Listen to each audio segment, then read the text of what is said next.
आखिर क्यों ननद भाभी के रिश्ते में नोक झोंक होती है। हम आपको बताएंगे कि ऐसा क्यों होता है। मधु श्रावणी व्रत की कथा के अनुसार एक बार माता पार्वती के मन में आया कि उनकी भी एक ननद होती जैसे सभी की ननद होती है, तो इससे कैलाश पर्वत पर उनका मन लगा रहता। लेकिन भगवान शिव तो अजन्मे थे, उनका न तो कोई माता पिता था और न ही भाई बहन थे। यह बात माता पार्वती अपने मन में रख कर बैठ गई। लेकिन भगवान शिव तो अंतर्यामी थे, उन्होंने माता पार्वती के मन की बात जान ली और अनजान बनकर बार बार पूछते रहे कि आखिर तुम्हारे मन में चल क्या रहा है, अगर कोई समस्या है तो बताओ। बार बार भगवान शिव के पूछे जाने पर माता पार्वती ने कह दिया कि काश जैसे सबकी ननद होती है वैसे मेरी भी ननद होती, तो उनके साथ हंसी मजाक करती, जिससे उनका मन भी लगा रहता। भगवान शिव ने कहा कि ननद तो तुम्हारी आ जाएगी, लेकिन क्या तुम ननद के साथ रिश्ता निभा पाओगी?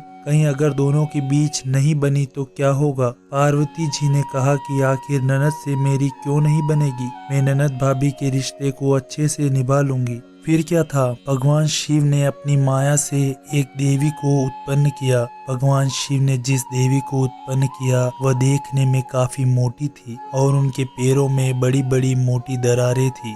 भगवान शिव ने कहा यह तुम्हारी ननद है और इनका नाम असावरी देवी है। पार्वती जी अपनी ननद को देखकर बहुत खुश हुई और झटपट से अपनी ननद असावरी देवी की सेवा करने लग गई। असावरी देवी पहले स्नान करके आई और भोजन मांगने लगी। तभी पार्वती जी ने भोजन परोस दिया। देखते देखते असावरी देवी भंडार में जो भी था वह सब कुछ खा गई। माता पार्वती और भगवान शिव के लिए कुछ बचा ही नहीं था। यह देखकर पार्वती जी दुखी हो गई। पार्वती जी ने फिर अपनी ननद को पहनने के लिए नए वस्त्र दिए, तो असावरी देवी के लिए उनके वस्त्र छोटे पड़ गए क्योंकि असावरी देवी मोटी थी। पार्वती जी परेशान हो गई। उनको तो ऐसी ननद चाहिए थी जिनके साथ वह हंसी मजाक कर सके। तभी उनकी ननद असावरी देवी को मजाक सूझा और उन्होंने पार्वती जी को अपने पैरों की दरार में छुपा लिया, जिससे उनका दम घुटने लगा। भगवान शिव ने माता पार्वती के बारे में असावरी देवी से पूछा कि आखिर पार्वती कहाँ है, तो उन्होंने झूठ बोल दिया कि वह नहीं जानती कि आखिर पार्वती जी कहाँ है।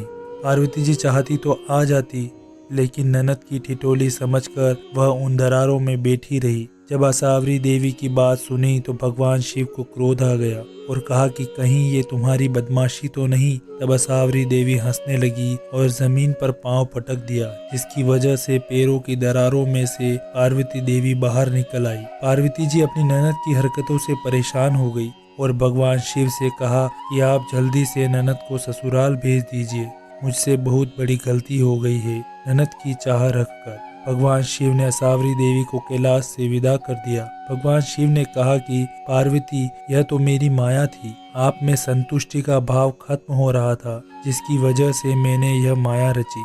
लेकिन तभी से संसार में ननद भाभी के रिश्ते में नोक-झोंक की परंपरा शुरू हो गई। आपको ये कहानी कैसी लगी?